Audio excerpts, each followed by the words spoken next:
नाज़रीन, अवामी न्यूज़ में ख़बरनि जो सिलसिलो जारी है। इन वक्त असीं तव्हांखे मोरो खां ख़बर ॾींदा हलूं त मोरो में आल सिंध एजुकेशन लॉयर्स स्टाफ पारां जाइज़ मुतालबनि जी मञता लाइ एहतजाज मुज़ाहिरो कयो। इंक्वायरी में आणे ऑर्डर आहे मसइलो आहे असांजो त टाइम स्केल जो नोटिफिकेशन जेका समरी CM खां थी विया, सिंध असेंबली खां थी विया, उनजो फिलफौरी जारी कयो वञे। क्लार्क प्रमोशन असांजो 30% कोटा आहे जेको असांजे बैनर में लिखियल आहे, उन ते अमल कयो वञे।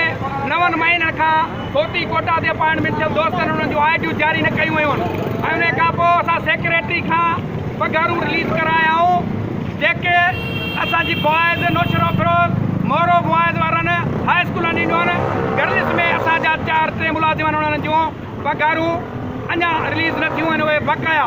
उन जे करे उहे दफ़ासी चयो त मूंखे हिननि जो तव्हां 50% ॾियो त पोइ जारी कंदो। उन खां पोइ असां कंप्लेन कई, हू रिपोर्ट थी वियो, हीअ रिपोर्ट जो ऑर्डर आहे, DDO कैंसिल थी वियो। असां पंहिंजे मसइलनि लाइ एहतजाज अॼु खां जारी कयो आहे, जंहिंजो दाइरो ज़िले जा दोस्त तालुकनि जा सदर आहिनि, पर असांजो दाइरो सिंध लेवल ते हूंदो। असां पंहिंजे हक़नि लाइ आवाज़ बुलंद कंदासीं।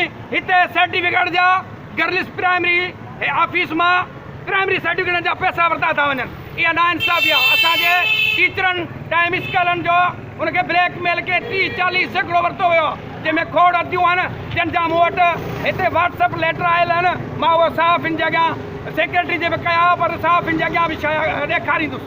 उन खां पोइ असां DDO यासीन जैसर खे मुक़ररु करायो आहे, जेको असांजो फीमेल जो आहे।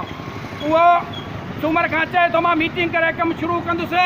हीअ असां वटि उनजी कापी आहे।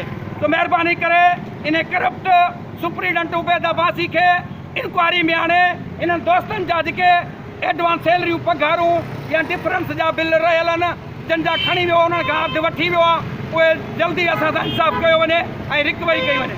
सॼो एहतजाज सॼी सिंध में जारी सारी रहंदो ऐं इहे दोस्त असां प्रेस क्लब ताईं हलूं था।